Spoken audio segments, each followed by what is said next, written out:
Muy buenas a todos los oyentes de Radio Emérita. Bienvenidos a Cambiar, donde la historia cobra voz. Yo soy Daniel y os traigo un programa con este paso. Hola gente, soy Nuria, listísima para hablar de un momento que lo cambió todo. Buenas, Alba al micro, lista para dar caña a la historia. Por aquí, hoy nos ponemos serios, pero no mucho. ¿Qué pasa, oyentes? Soy Candela y vengo a hablaros de movidas gordas. Y yo soy Irene, agarraos que nos vamos de viaje a los años 70. Empezamos. Estamos aquí con Antonio Solís, que nos va a contestar algunas preguntas. ¿Cómo estás? Hola, buenos días. Pues mira, estoy bien. Al principio un poco preocupado porque tenía que hablaros de cosas muy pretéritas y entonces me iba a evocar épocas muy buenas, pero estar simplemente con ustedes, con vosotros, pues lo que me hace es que me rejuvenece algunos años, por lo menos de la cabeza. Ahora, cuéntanos, ¿dónde vivías durante la transición y a qué te dedicabas por aquel entonces? Pues mira, digamos que la transición, el minuto 1 es el 20 de noviembre del 75, cuando fallece. Está casi 40 años en el poder, desde el 36 que dio el golpe de Estado, y entonces yo me encontraba en una cosa que hoy sería impensable. Yo estaba haciendo el servicio militar, tenía 21 años, llevaba 2 meses, aproximadamente un mes y medio en Cerro Muriano, en la provincia de Córdoba, donde hoy hay una base militar, y entonces era un campamento donde se entrenaban a los militares para luego ir a los cuarteles. Y me cogió allí, me cogió desde el minuto 1 allí en Cerro Muriano. Luego viví unos años en Béjar, en la provincia de Salamanca. Yo empecé en el Banco Popular, yo empecé a trabajar con 19 años. Después tuve otros 4 años en Badajoz. En Badajoz fue donde ya, digamos, no sé si se acabaría la transición, porque fue en el 78 cuando fuimos a hacer la votación general para aprobar la Constitución. Y ahí, pues ya el resto de años está aquí en Mérida. ¿Y qué sentiste cuando te enteraste de la muerte de Franco? Pues mira, cuando me enteré de la muerte de Franco, como os digo, estábamos en ese campamento. No podéis tener ni idea de lo que es esa voluntario y profesional, ¿no? Pero en aquel entonces tenías que durante 15 meses, tenías que cortar tus estudios, tu trabajo, lo que fuera, e ir a servir, como se os decía, a la patria.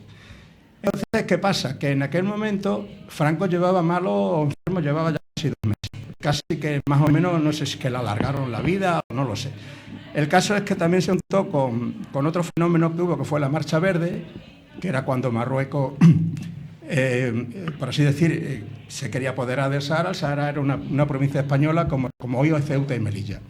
Lo que pasa es que allí había unas minas de fosfato y entonces pues hubo un problema. La Marcha Verde, miles de marroquíes iban hacia el Sahara y nosotros estábamos allí de soldados y nos decían todas las noches: mañana marca un camión y os vaya a Algeciras, y de Algeciras en un barco al Sahara. Imaginaros lo que es un chaval con 21 años con este tema. Y luego que se estaba muriendo Franco. Hasta que ya una mañana llegó un señor que venía del cambio de la guardia y dijo: Franco ha muerto. Y a partir de ahí te quedas como diciendo: bueno, ¿y ahora qué? Si yo con este hombre desde que he nacido, estaba este hombre, habíamos pasado, bueno, luego ya eso lo examina a lo largo, pero entonces era lo que había. Entonces decía: bueno, ¿y ahora qué pasa? Que era el rey, que no sé qué, tal. Y lo que sí recuerdo es que y el coronel nos reunió a todos allí en el campamento y nos dijo: señor, ha muerto el primer soldado de España, como os lo digo.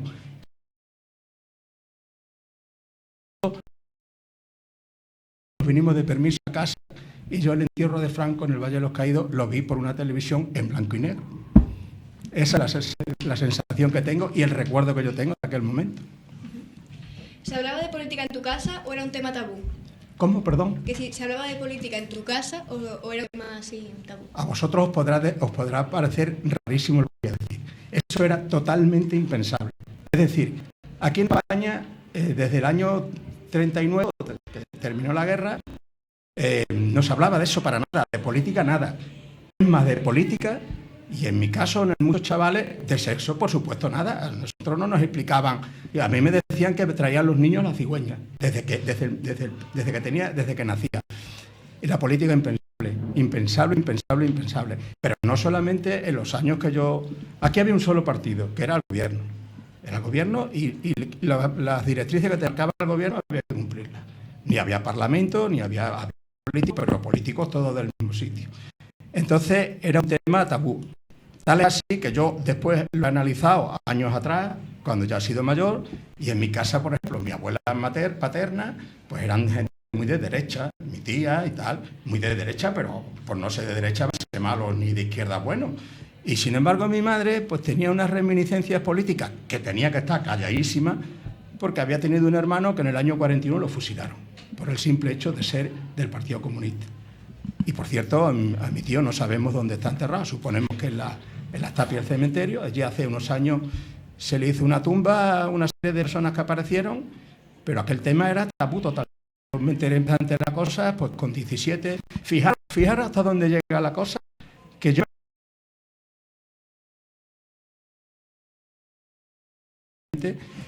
no sabía ni sabíamos con 17 años nada prácticamente cómo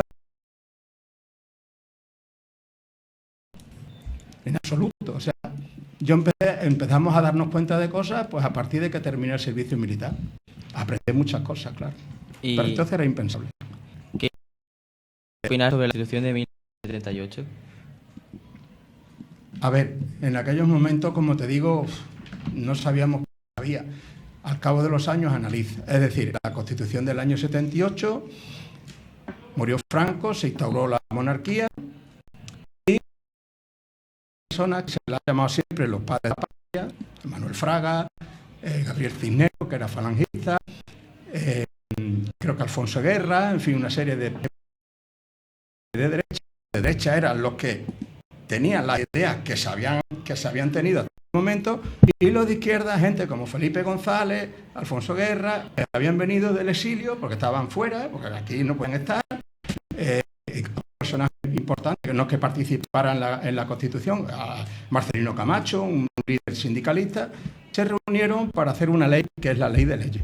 Aquí la ley que había durado un poco más fue la PEPA, la que se instauró en Cádiz, pero duró lo que duró un corto invierno, porque llegó Felipe V, me parece que era, y entonces la abolió. O sea, era la Constitución que tenemos ahora es la que más duradera. Y entonces, bueno, pues es la ley de leyes, es la que ha marcado los destinos de cómo está la sociedad ahora, cómo está el estado de las autonomías, que eso no se conocía en absoluto, y una serie de cosas que, bueno, se marcaron en la Carta Magna, y desde ahí, pues, es lo que hay. Es decir, es una ley que tenemos que tener para que este país, pues, se rija por unas leyes y unas cosas, claro. ¿Y cómo viviste el golpe de Estado?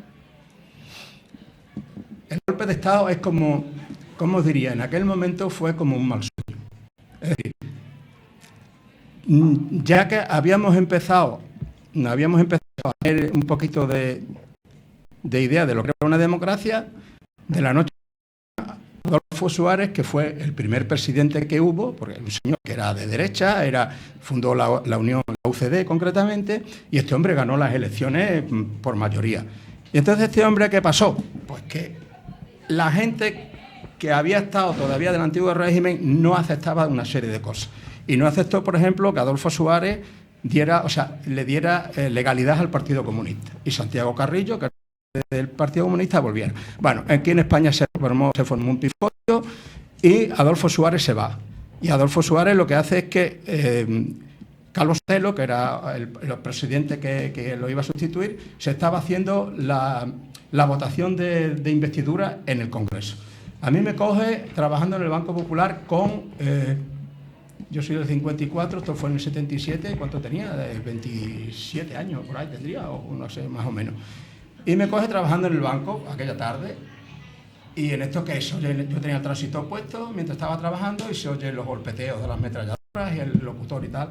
Fue horrible. Y yo me acuerdo que había una serie de compañeros, y uno de ellos debía ser pues, muy afín al golpe de Estado, y empezó a decir viva España y no sé qué, no sé cuánto. Y poco a poco aquella noche pues fue la noche de los transistores. ¿Habéis visto cuando el apagón que hemos estado con los transistores del día? Pues la noche fue golpe. Y estuvimos toda la noche pendientes, al día siguiente también. No sé, no lo habéis nombrado nunca, habéis nombrar, se firmó lo que se llamaba el Pacto del Capó. ¿Qué fue el Pacto del Capó? Es porque llegaron de militares y políticos y tal, y firmaron con el teniente coronel Tejero encima del capó de un Land Rover. Se firmó la rendición de aquello. Y aquello fue mal, porque en aquellas horas de por la noche no sabíamos si a los que había cogido en un despacho, a Felipe González, a Santiago Carrillo, a Adolfo Suárez, a Gabriel Gutiérrez Mellado, que fue un teniente general, si los habrían matado o no los habrían matado. Aquello fue, pues eso, como un mal sueño que ojalá pues no tengamos nunca más que repetirlo, claro. Y cuéntanos, ¿qué papel crees que jugó el rey Juan Carlos en esos momentos tan tensos? Bueno, hay dos versiones. La versión oficial y la versión que en aquel momento sentimos todos los españoles fue que este hombre se puso al frente de lo que él era el jefe del Estado, que aunque el rey el rey reina pero no gobierna, es decir, pero es el que manda en las Fuerzas Armadas y el que manda en el Estado. Entonces este hombre pues salió a lo largo de la noche, como no sabíamos qué es lo que había pasado, porque había una serie de tropas en Valencia que salían, el general Milán del Bosch había salido con los tanques, en Madrid habían salido tal, y este hombre pues salió ya a cierta hora de la noche, me parece que fue, o de madrugada, no estoy seguro. Y salió, porque, para que vosotros lo sepáis, si alguna vez veis las imágenes, salía con camisa blanca, vestido de militar con camisa blanca. Cuando va vestido con la camisa blanca es que era de gala y que iba a decir una cosa trascendental, como así fue. Entonces mandó a todas las unidades del ejército que habían salido a la calle que se retiraran y que acataran el gobierno constitucional. Y entonces creo sinceramente que este hombre dio un gran paso, que luego a través de los años lo ha estropeado un poquito, pero bueno, en aquel momento fue decisiva su misión como jefe de Estado, claro. Podía haberse decantar por lo otro, pero decantarse por lo otro hubiera sido retroceder un montón de años otra vez, claro. ¿Crees que la transición fue un éxito o se dejaron cosas pendientes? Hombre, a ver, la Constitución yo creo ante todo que fue un gran éxito. Fue un gran éxito porque poner de acuerdo a gente que venía del gobierno anterior, a don Manuel Fraga, por ejemplo, yo qué sé, a Gabriel Cisneros, al propio Suárez, ponerlos de acuerdo con gente de la izquierda, pues ya fue un gran éxito. Es decir, lo que pasa que evidentemente algunas cosas se pudieron quedar fuera de la del programa de Constitución, que a lo largo de los años, pues se han ido, si no se ha ido renovando la Constitución, sí se han ido haciendo otra serie de cosas. Quizá a mí a lo largo de estos años me queda, porque no sé cómo deciros, pero quedaron como una especie de heridas abiertas que hoy por hoy desgraciadamente se están volviendo a abrir. Es decir, las personas que eran muy del régimen de derecha pues no pueden ver muchas cosas de la izquierda, los de la izquierda, porque os digo una cosa, tan malo es una dictadura de derecha como de izquierda, ¿eh? Entonces hay pequeñas heridas que todavía yo creo que los españoles en algunos casos no hemos sido capaces de cerrarlas, pero personas como yo no las vamos a poder cerrar. Tendréis que ser vosotros los que de aquí en adelante sois los que tenéis que ir evitando todos esos pequeños fallos que en su momento pudo haber, pero en realidad fue, yo creo, un gran éxito, las cosas como son. ¿Y qué le dirías hoy a los jóvenes que no vivieron en esa época? Ten en cuenta que los jóvenes que no vivieron en esa época, entre los jóvenes que no vivieron en esa época no estáis solo vosotros, están vuestros padres, ¿eh? Los que podemos hablar quizás con cierta categoría de lo de aquella época somos los abueletes. Desgraciadamente nuestros padres, vuestros bisabuelos ya no viven, o algunos de ellos.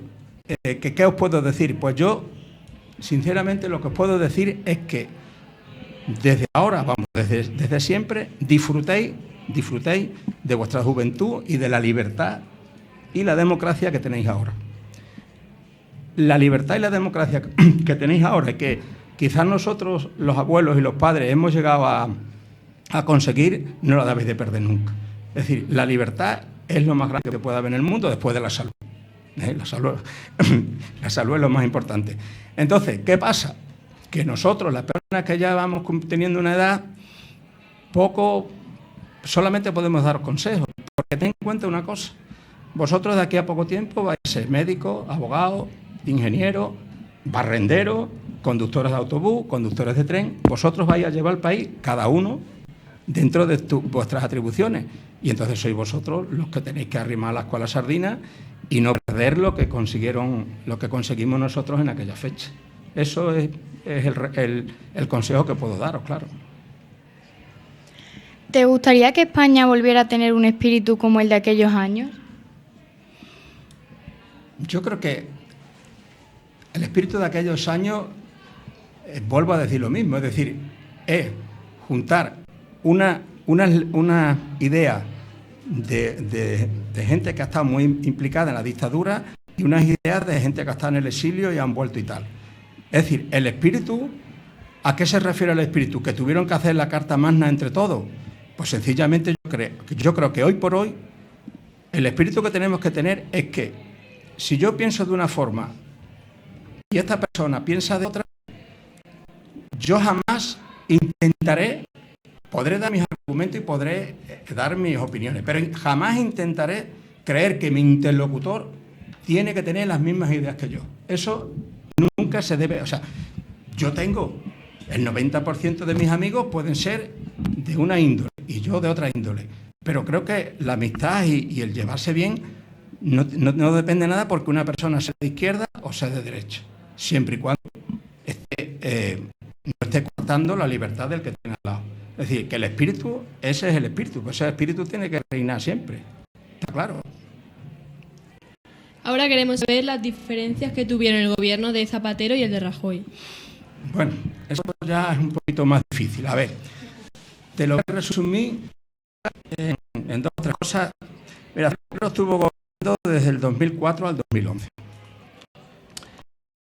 Y le cogió a este hombre, a Zapatero le decían Bambi, porque era una persona muy cansada por la que tenía, le decían Bambi. A este hombre le tocó la crisis del 2008. La crisis del 2008 fue una crisis que no sé cómo explicaros. En España había gastado más de lo que se ganaba. Os habéis imaginado una casa que vuestros padres están trabajando, están dando, por así decir, de comer y están vistiendo, pero todos los días se están comprando un televisor nuevo, un móvil nuevo. Entonces, no sé cómo deciros. Hubo una crisis en la cual la construcción fue a más, a peor, y entonces hubo muchísimo paro y tal y cual. Entonces, a Zapatero le costó capear con la crisis del 2008. Pero tiene una cosa muy a favor, que mucha gente se la ha olvidado. En España tuvimos un cáncer desde antes de morir Franco, que fue la ETA. La ETA se cargó a más de 800 personas, pero cosa horrorosa. Hay ahora una serie en la tele que la podéis ver y da una ligera pincelada a lo que fue aquello. La ETA fue una cosa horrorosa. La ETA fue un nacionalismo total de izquierda que quería la independencia de Euskadi. Y entonces este hombre consiguió, después de muchísimas conversaciones, porque en esta vida muchas veces las cosas se pueden ganar a tiro. Qué duda cabe que con la ETA se acabó la Guardia Civil y la Policía Nacional también, eso por supuesto. Pero al final, en época de Zapatero, en el 2011, pues se terminó con ETA. Eso es algo que debe estar a favor en este hombre. Zapatero tuvo, aquí tengo a bola pluma, algunas cosas de las que hizo. La ley de integración de la violencia de género, el matrimonio gay, la ley de la memoria histórica, que es así muy importante, y la igualdad de mujeres y hombres. La ley de memoria histórica, sabéis que mucha gente, como yo os mencionaba antes, están enterrados en las cunetas, que no solamente los que murieron en la guerra, fueron los que murieron después por juicios, etcétera, etcétera. Rajoy, bueno, en ambas personas, creo que como persona, con los dos, yo me tomaría una cerveza con ellos.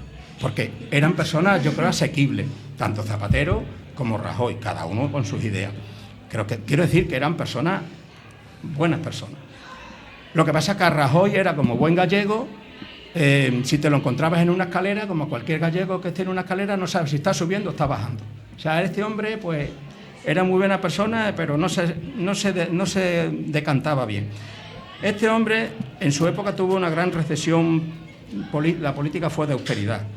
Le cayeron 2 huelgas generales y tuvo casos de corrupción como el caso Gürtel, Bárcenas, abdicó Juan Carlos I, el rey de España, el padre de don Felipe, y para colmo de sus desdichas, en ambos casos fueron 2 gobiernos con muchas desdichas. Y este hombre, la desdicha más grande que tuvo en el 2016 fue el proceso de Cataluña, que tuvo que aplicar el artículo 155, que le quitaba a los catalanes todas sus potestades. Y eso más o menos puedo decir de estos dos señores. Cada uno tuvo sus cosas y cada uno tuvo sus problemas. ¿Y qué papel tuvo Felipe González en la consolidación de la democracia? Felipe González. Felipe González está ahora muy de moda porque está dando muchas opiniones sobre cómo se tiene que actuar. Mi pensamiento que hay que como político que ha sido, tiene su respeto, tendrá sus razones o no. A ver, Felipe González estuvo desde el año 82 hasta el 96. Creo que son 13 años, me parece que ganó tres elecciones, me parece. Y Felipe González fue, al cabo de los años, lo podemos decir, fue uno de las bases, de los punteros de que la cosa hoy por hoy tengamos las libertades que tenemos. Este hombre, en el 86, hizo el referéndum para entrar en la OTAN, que si bien él antes se había pronunciado de no entrar, pero en el 86 entramos en la OTAN. Ya teníamos una especie de reconocimiento a España que no tenía antes. Se consiguió también, creo que fue en el 83, se entró a España con Portugal, entramos en el mercado común, que eso también es un mérito suyo. Se hizo en el 91 la conferencia de paz en Oriente Próximo, le dio cierta relevancia a España de que, oye, ya era un país que estaba muy desarrollado y tal. Y hubo después, en el 92, que habré ido a hablar alguna vez, hubo dos grandes eventos en España, que no se nos olvidarán nunca, que fue la Expo de Sevilla, durante 6 meses, que fue la exposición de Sevilla, maravillosa, y las Olimpiadas de Barcelona. Entonces, Felipe González creo que ha sido uno de los mejores políticos que ha habido en España. Ahora tendrá otra forma de pensar o lo que sea, pero ya digo que ha sido uno de los grandes políticos que ha puesto a España en el sitio que está. Estuvo 13 años este hombre y ganó, me parece que fueron dos por mayoría absoluta, y eso es lo que puedo decir de don Felipe González. Bueno, pues muchas gracias por venir, Antonio. Bueno, pues nada, os doy las gracias a vosotros porque con este tema me habéis hecho de recordar tiempos pasados, que cada uno hemos puesto el ascua a nuestra sardina y hemos ayudado lo que hemos podido, pero nada, que sigáis trabajando, que sigáis creciendo y que vuestra mente pues sea cada vez mejor y comportaros bien unos con otros. Es la base del tema, es decir, que podéis que tener cada uno vuestros ideales, pero siempre tenéis que respetar los ideales de los que tengáis al lado, ni más ni menos. Hasta aquí nuestro viaje por la transición y esperemos que os haya quedado claro, clarinete. Si Adolfo Suárez levantara la cabeza, igual pedía su sección fija. Gracias por escucharnos, amigos. Nos vemos en el próximo programa de Cambiando el Rumbo. Hasta la semana que viene, a seguir haciendo historia. Y no olvidéis, elegid siempre la libertad. Adiós.